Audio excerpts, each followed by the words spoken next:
This is the Seven Figure Standard Podcast, hosted by Arash Vasugi and Mikey Stiller, with mindset and strategies to help you break through and create personal freedom. Hello, everyone, and welcome to the Seven Figure Standard Podcast. I'm Mikey Stiller, and so thrilled to be back with you for another episode with my co-host, Arash Vasugi. Arash, how are you, my friend? I'm great, Mikey. How are you? I am great. I'm really excited about this episode because it is all about attitude. Hard to believe that we're 14 or 15 episodes in and haven't done an episode on attitude yet, because it's one of both of our favorite topics when it comes to success and life in general.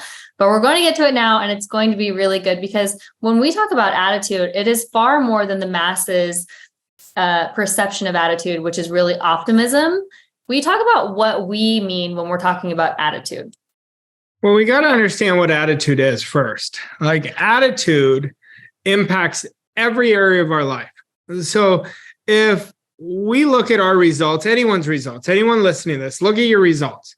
Your results are a direct reflection of your attitude. And what your attitude is, it's a 3-step process.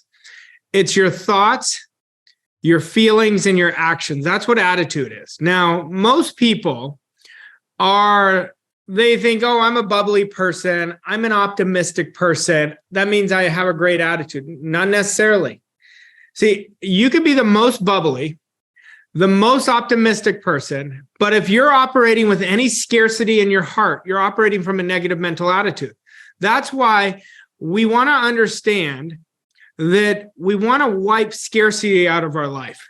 And that takes a great deal of discipline, which we've already done a lesson on discipline, to really form your attitude. See, discipline and attitudes work so closely together. Now, a lot of people have, through programming, generations of their family, and they have taken, for example, lack and limitation or poverty is a badge of honor. It's not a badge of honor. That's an attitude. It's a mental disease. Settling is an attitude, mental disease. And unlimited faith in oneself is an attitude. Like, faith is our strongest attitude we have. And when we understand that, and we want to understand, when I'm saying thoughts, feelings, and actions, I'll give you one with faith. Faith, the thought is seeing what you want all day long, speaking what you want all day long, of what you really want. It's believing in the incredible. So the feeling, what is incredible? You have this genius inside of you that if one person can do it, anybody can do it. And that genius will take you wherever you want to go. And that's your subjective mind. And then it's receiving in your results what the masses call incredible, but we call a standard, where we expect it as part of our attitude. Expectation, another attitude. See, we want to look at that. Money is an attitude. Your health is an attitude. Acting on ideas is an attitude.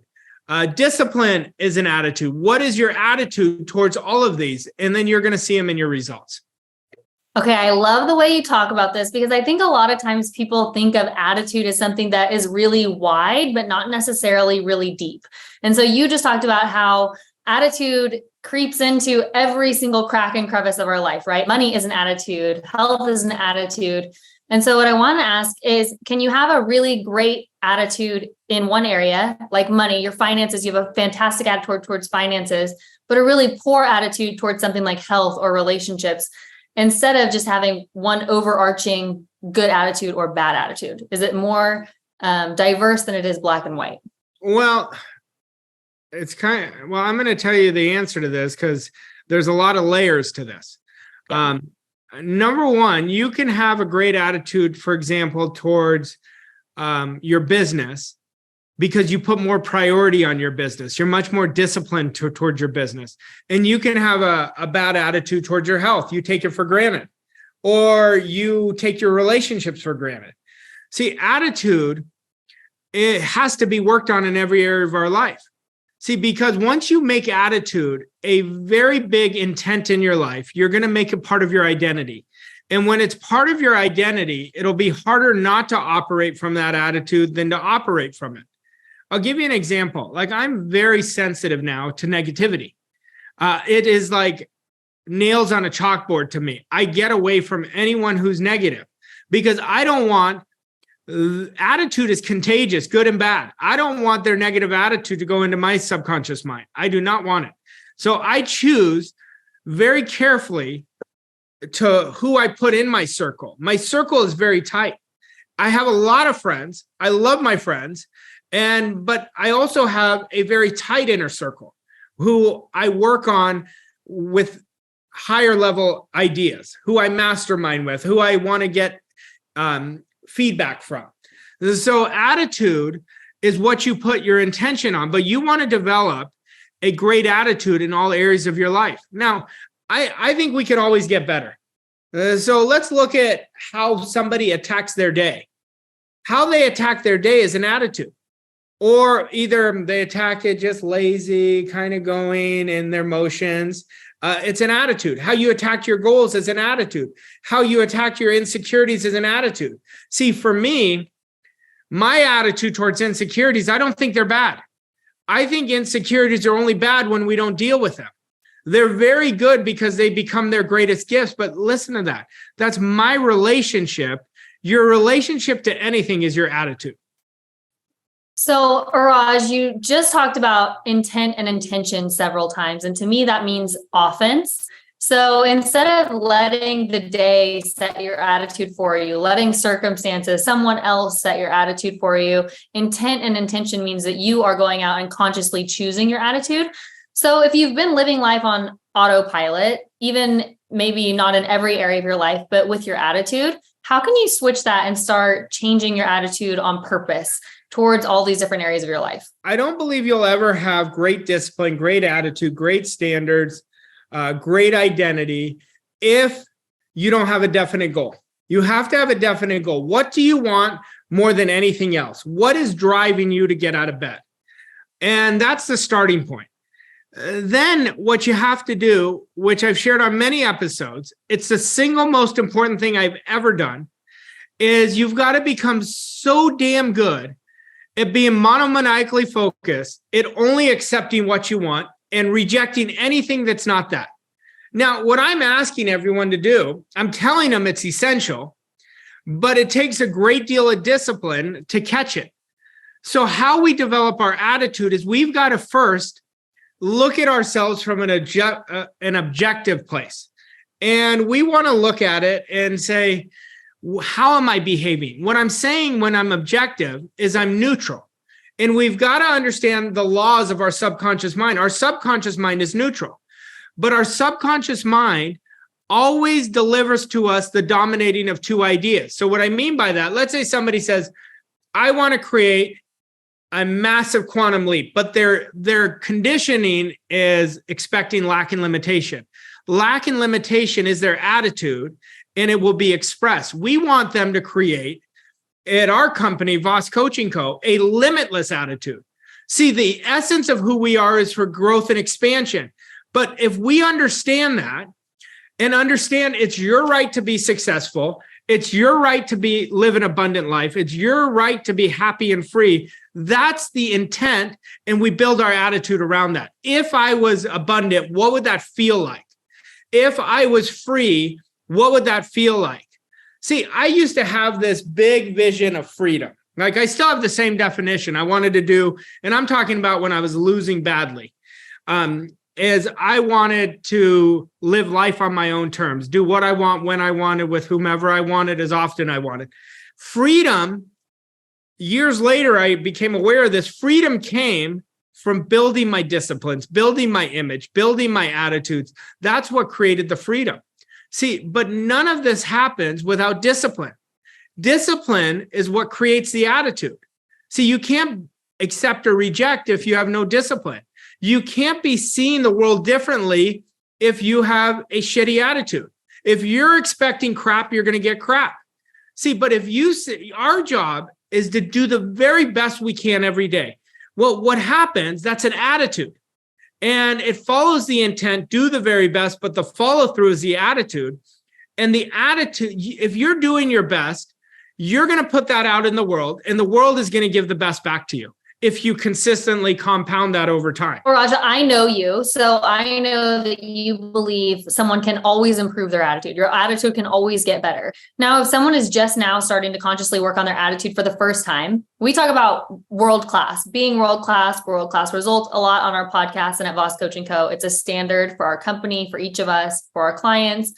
What is the number one attitude everyone needs to develop if they want to live a world-class life? Number one, to the starting point of world class is what I think, and I've been saying this a lot, man's greatest need is to believe in themselves. You've got to make up your mind right now that this is where I'm going and I can have whatever I want and do whatever I want. And here's the thing, people are going to listen to this. They're going to be like, oh, can I really? You would never have a want that is not meant to be fulfilled, because our want starts in our subconscious mind. And the whole purpose, it's there for you to grow into something. So you've got to understand that you can have it if you're willing to work, if you're willing to pay the price. I remember our dear mentor taught me, I know he probably taught it to you too, but he told me from the very beginning, you've got to pay the price to living a world-class life. And, he said, I said, what is that price? And he said, the price is whatever it demands. I said, well, how much is it? He said, that's not the price I'm talking about. He said, I want you to do things better than you've ever done them before. He said, you've got to pay the price of overcoming criticism. You've got to pay the price of building your belief. You've got to pay the price of overcoming imposter syndrome. You've got to pay the price of repetition. It was the price. And I remember one time I was talking to him, and I said, I'm really stuck. And he said, well, why are you stuck? I said, I'm letting the outside control my attitude. He said, well, that's a dumb idea. He always used to tell me that. That's a dumb idea.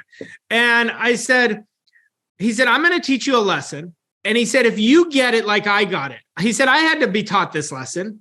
He said, anyone can have a great attitude when things are going well. He said, the real true professionals in life have an even better attitude when things are tough. And I remember it just hit me deeply. When you just get hit by something that's like, the truth when you hear it because you feel it. Well, I went for a 2-year dive and studied attitude, everything. I'll give you an example.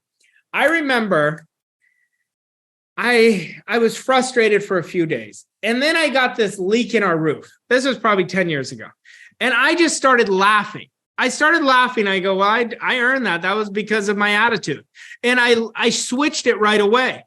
And I had another time, we moved into a new house and I had this jacuzzi built. Anyway, there's this little sliver and that never got filled in. And my phone fell through it. And I said, God, I deserved it. And I started laughing because I looked back. And honestly, those were a reflection when I was frustrated or when I wasn't thinking or I was operating from a bad attitude. But when you really study attitude, when you're letting the outside control you, that's the worst thing you could do for your attitude because you're letting somebody else dictate your attitude. Nobody can disturb you unless you disturb you. Nobody can impact your feelings unless you give away all your power. That's attitude. And that's why I will tell you, learning is an attitude. Learning, you get intellectually involved with an idea. So let's say somebody's listening to our podcast or watching it. They get intellectually involved with an idea and they stop there. That's what most people do. They just gather more and more information, read more books, go to more events, but not implement. The second part is you get emotionally involved with that idea. And then you've got to step out and act. See, learning is a 3-step process. That's attitude, thoughts, feelings, actions. It happens in every area of our life. So Raj, I'm glad you talked about if you want freedom, you've got to be willing to pay the price. What is the price? Whatever it demands. And so I'm sure you've heard Bob say too, there's another way to live that doesn't cost as much, but it's not any good. Well, he's not necessarily talking about money when he says that. Yes, money is part of it, but it's also the small daily disciplines that you've got to be willing to pay every single day. And I think that that's a great place for us to transition and do the action step for today. What is a price that everyone can pay to develop a winning attitude, an attitude that's going to take them to freedom? What I will tell you is look at your attitude in every area of your life first. Like grade it. Look at your money. Like if I said, what is your attitude towards money? Rate it on a scale of 1 to 10.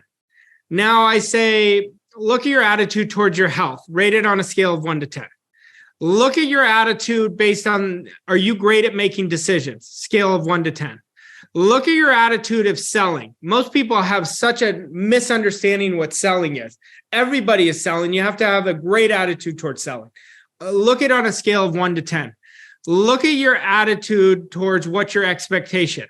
Now, what you want to do is go over those numbers, like actually do this exercise. Go over those numbers. Now I want you to look at the results in your life. Look at the amount of money you earn. Look at what you have in your bank account or investments. Do they match the number you put? Do it for your health. Do it all areas of your life. That's going to give you an honest analysis of where your relationship is with every area. Now what you want to do is say, the one thing I'm going to do is I'm going to be the best. I'm going to develop the most positive mental attitude, and I'm going to look for the good in every area. And you build it. Let's say you have a bad attitude towards money. Let's say you just do not have a lot of money. You are really wanting it. Well, you've got to rewire your mind with a statement, something like, I'm so happy and grateful now that I have a great relationship with money. Money keeps flowing to me in avalanches of abundance. My contribution keeps getting greater and greater, and it is done. And then you record it and listen to it. And then you do not accept any idea that's not what you want. Start observing your attitude. I'll tell you another good one, Mikey. Like, when you're in the public eye like we are, you'll get criticized. I don't ignore the criticism. I look at it objectively just to look at it and say, is it real? See, I don't have an attitude towards it. I don't have emotional charge towards it. I'll look at it and I'll be like 99.999. It's not real. But if there's somebody who tells me something that clicks with me, I'll be like, maybe I wasn't present at that moment, or maybe I can get better. That's an attitude. I want you to start looking at your relationships, do an observation first of it, and then get so good at developing it and only looking for the good in every situation, you're going to change your attitude. Absolutely. All right. Thank you so much, Raj. This was a fantastic lesson on attitude. If you like today's podcast, please rate, review, and share it with your friends and family. And we'll see you next week for another episode of 7 Figure Standard Podcast. Thank you for listening to this episode of 7 Figure Standard. We hope you found the insights and strategies helpful on your journey to success. If you enjoyed this episode, please leave us a rating and review on your favorite podcast platform to help us reach more people like you. To learn more about Arash and Mikey and how Voss Coaching Co. can help you achieve your goals and reach new levels of success, visit vosscoachingco.com. Thank you again for listening, and we'll see you on the next episode of 7 Figure Standard.